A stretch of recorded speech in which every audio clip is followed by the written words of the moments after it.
जी,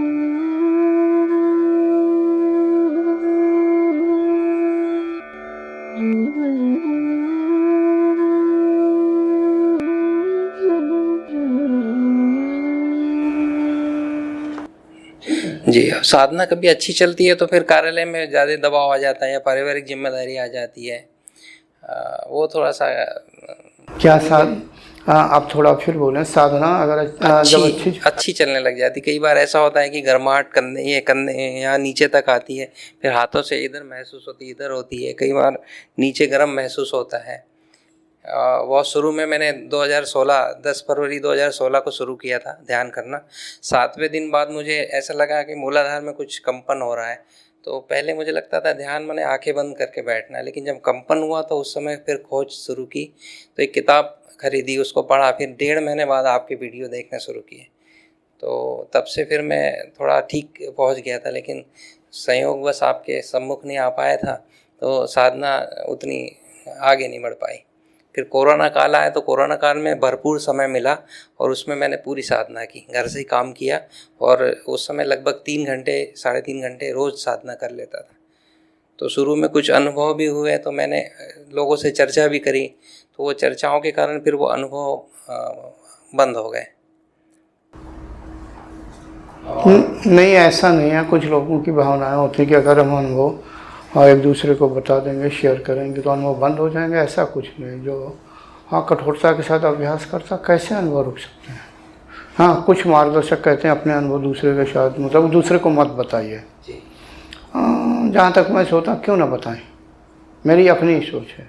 उससे क्या, वो तो अंदर की यानी जो वृत्तियाँ हैं उनके अनुसार अनुभव आ रहे हैं, वो तो आएंगे, रुक नहीं सकते। जिसको अनुभव आते हैं आएंगे, अब बताने से भी आएंगे। ऐसा नहीं है कि अनुभव बता देंगे तो नहीं आएंगे, आते हैं। मैं तो हमेशा, जब मैं साधना काल में यानी साधक था, छोटा था, तो अनुभव आते तो मैं बताता था भी, मतलब अपने गुरु भाई बहनों के सामने ऐसे जैसे बैठा, सभी के सामने।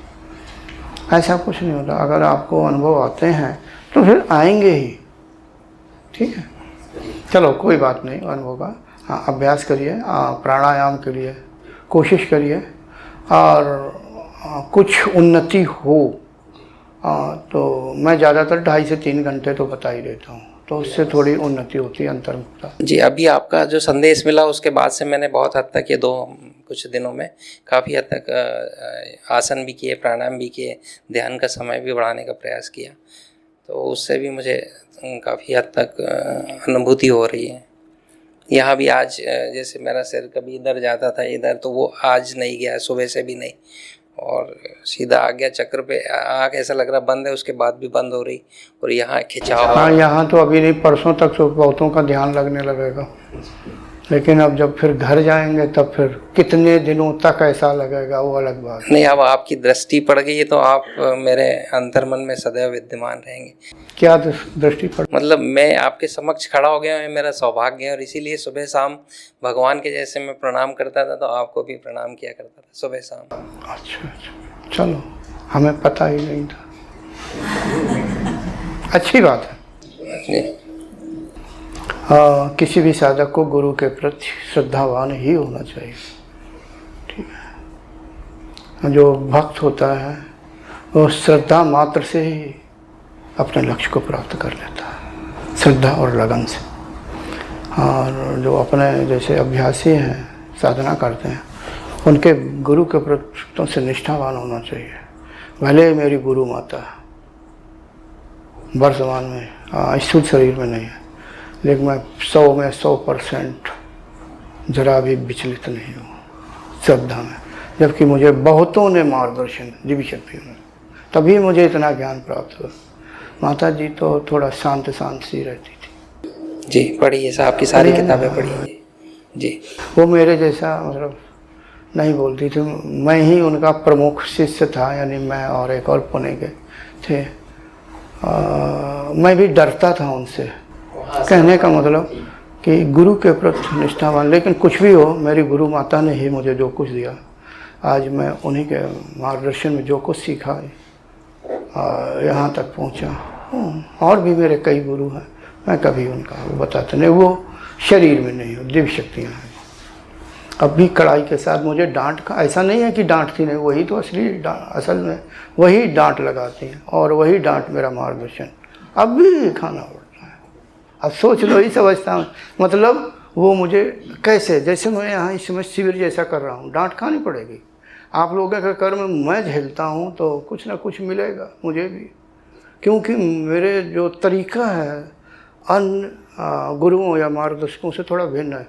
मैं पुणे में या कहीं भी शिविर होता मैं कहता ना कर्मों को मैं वहन करता, जबकि ऐसा नहीं मुझे कहना चाहिए, क्योंकि जो साधक होते हैं भिन्न भिन्न तरह के कर्म करके आते हैं और बैठते हैं, पता नहीं कैसे कैसे, मैं उनको कहना नहीं चाहता, वो तो बाद में पता लगता जब कुटिया जाता, वो ही वहन करते हैं। तो मुझे तो सुनना ही पड़ेगा, नहीं तो मुक्त कैसे होऊंगा, नहीं तो मार्ग रुका रहेगा। फिर भी मैं हिम्मत नहीं हारा। अगर प्रकृति अब भी इजाज़त दे देवी शक्तियाँ तो अभी क्या, अब तो मैं देर नहीं करूँ, लिस्ट बना के जितना वो कहें उतने को साधक बना दूँ, ज़बरदस्ती जाओ। हमें हमारे लिए कुछ भी असंभव नहीं, अध्यात्म की बात कर रहा हूँ, लेकिन ऐसा नहीं। जब आगे की अवस्था आती है उतना फिर योगी शांत होता चला जाता है, और जब एकदम परिपूर्ण होता है बिल्कुल शांत हो जाता है, फिर वो मार्गदर्शन ही नहीं करता। आप वही आगे ठीक है, अभ्यास करते रहिए जी, अभ्यास का समय बढ़ाइए जी, प्राणायाम 2 बार कीजिए जी, ठीक है जी। इसीलिए मतलब मैंने कुछ चुने हुए साधकों को यहाँ बुलाया, उनमें से आपकी भी गिनती, ठीक है। अब आप माइक रख दीजिए जी। प्रणाम।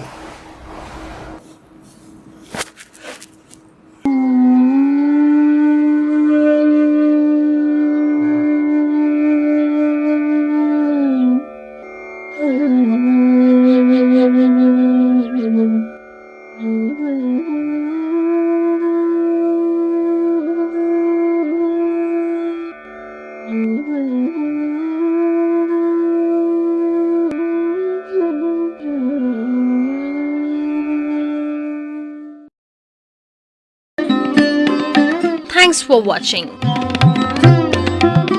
Remember to like, comment and subscribe.